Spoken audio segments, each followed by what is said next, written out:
siiw du jàmmi boom maa ci xam dara lépp lu yëngu yow la ñoo. man bu boobaa ñoom laay wax ne leen du woon nii. Je m'explique. Tout d'abord, c'est pas une chose qui a été faite en public. Ouais. C'est une chose privée. Privé. OK? boo xam ne def nañu ko bien avant. Des années. waaw bien avant weeru koor bi. Ouais. weeru koor bi jàll.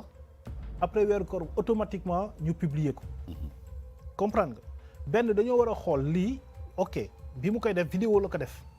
n'est-ce pas mën nga ko reprocher nga ne ko da nga juum d'accord tu n'as pas été prudent d'accord mais après il y a pire que ça mooy ki nga xamante ne moom moo ne damay yàq carrière u Doudou.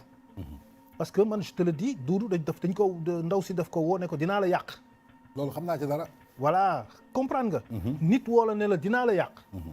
xam nga kon kooku xaw ma ndax moom kooku kii wax loolu moo def vidéo bii wala déet.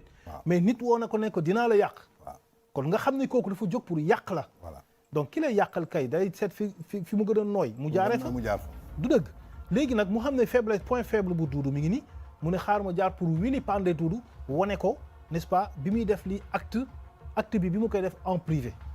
C'est le cas de Ngor est-ce que xam nga ne le piège de Ngor boo ko xoolee. c'est arrivé à beaucoup de personnes. si. li ma lay wax dafa leer est-ce que xam nga ma wax la ko. un ami cas bi mu xewee cool yi bi mu xewee. xam nga man ñëpp xam nañ sama position j'ai soutenu mes enfants laa leen. mais il faut les soutenir. je les ai soutenus. il faut les soutenir. léegi soutien boobu mooy lan waxuma leen ne yéen a tay de. laa hawla wala quwwata illa billah. non da nga leen di soutenir mais après li ngay wax ak ñoom xam nga ko. très bien dama leen wax ne leen je vous soutiens ci coxor gi nga xam ni. ak yàq gi nga xam ne nit ñi jóg nañ pour yàq leen ko.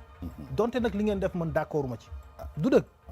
juum ngeen mën naa juum keneen ak keneen juum mais lii la ñuy wax xam nga la ñuy wax lii ñu ko def on les appelle les brouteurs. les brouteurs wala scammers. scam africain. scam africain pays anglophone yi ñoo koy wax. brouteur pays francophone étranger yi africains yi ñoo koy wax étranger yi maanaam dañ lay nit ki day ànd ak benn tubaab nekk africain ànd ak benn tubaab wala ànd ak benn jigéen léegi ndaw soosu. buy dugg ci yow di waxtaan ak yow day waxtaan ak yow ci benn durée xaritoo ak yow. gaañu ak yow commencé waxu sentiment. ndaw si da lay jox rendez-vous ne la tel jour man heure bi dinaa wàcc. wala ay photo yoo xam ne da nga xam ne ndaw si nii elle est digne de confiance. heure mu jox la heure bi muy wàcc nga jox ko heure de rendez-vous ci Facebook. gis nga boo nee action. bu ngeen taalee vidéo bi moom mooy njëkk a futteeku. moom mooy njëkk a futteeku wan la boppam. ngeen di waxtaan mu ne la wan ma sa bopp nga wan ko sa bopp. gis nga boo paree booy raccrocher rek ku góor moo lay woo automatiquement ne la imagine yi man maa ko yor boo mu joxul lii boo mu joxul laa lii la. d'accord ndaw soosu am na benn ndaw suñu dégg muy wax ci réseaux sociaux yi ne moo ngóor parce que dafa maa diggoon iPhone bu c'est pas vrai. voilà c'est pas vrai boo déggee kàddu yi sax da nga xam ne non. comprendre nga parce que ngóor quand même xam nañ iPhone 12 barki dem boo njaay la xew 800 000 lay jar xaw ma 1 million. il va pas faire ça pour moi je lui fais confiance pour ça n'est-ce pas. donc il a été piégé. te bari na ay victimes. est-ce que xam nga ne victimes yi nii boo duggee ci YouTube nga bind brouteur. dañ lay won brouteur africain yooyu. dañuy yóbbu yenn réew tubaab yi lañ koy def ay tubaab lañ koy def seen réew. jël seen héritage. ñu jógee bitim réew ñëw ñibbisi sëy delluwaat waa ji day virer seen xaalis ba mu jeex tàkk ba ils finissent par se suicider parce qu'ils ont été broutés. donc forme de broutage yi moo bari. moo tax sénégalais yi.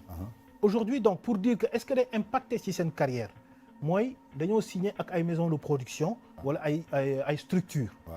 man tey lu mel ni Série Adja ak Marodi laay wax parce que ñoom moo tax ñu xam leen. te peut-être ñëpp seen idée day dem ci Marodi dina leen lâché Patisen dina leen lâché Série Adja dina leen bàyyi wala ñu arrêté Série Adja. loolu bu ñu ko defee. bés bu Série Adja arrêté woon déwén. bu boobaa yàqkat yooyu dañuy am victoire. bu boobaa il faut leur dire que. da ngeen bëgg a yàq mais man Patisen du ngeen ma yàqal. man Marodi du ngeen ma yàqal je suis plus fort que vous.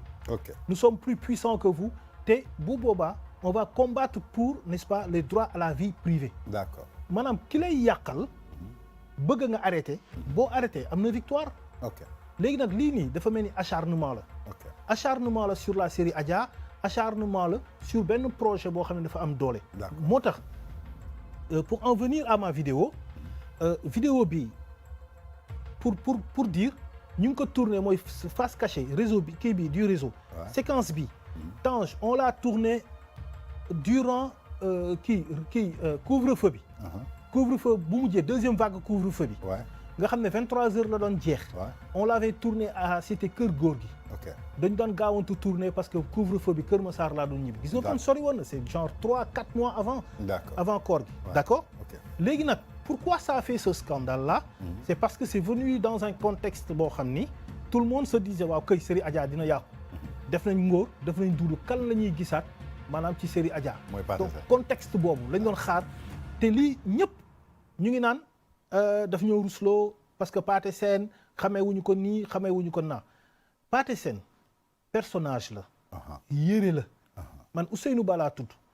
Pathé Sène moo fasciné nit ñi. comme li nga wax moom la nit ñi bëgg Pathé Sène bu Adja. les gens sont fascinés par Pathé Sène on les comprend. dañoo bëgg Pathé Sène personnage bi bëgg série Adja bëgg Adja.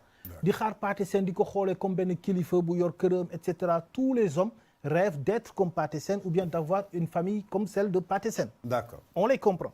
léegi nag man su ma koy jouer. je ne vais pas accepter.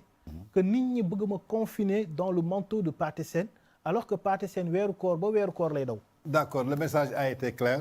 exactement mooy li may wax rek lu neex du doy. j'aimerais que on développe plus. mais jamono ji dama lay bàyyi parce que egsi naa fi ma war a egsi. am mbégte ak bànneex nag dalal la. ci sama fauteuil royal comme ni ma koy waxee. tey je te peux dire que référence nga.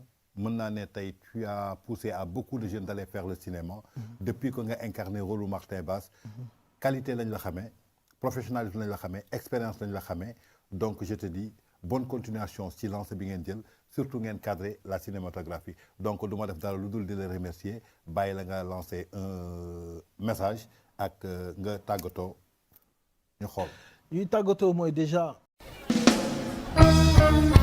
siiw du jàmmi boom maa ci xam dara lépp lu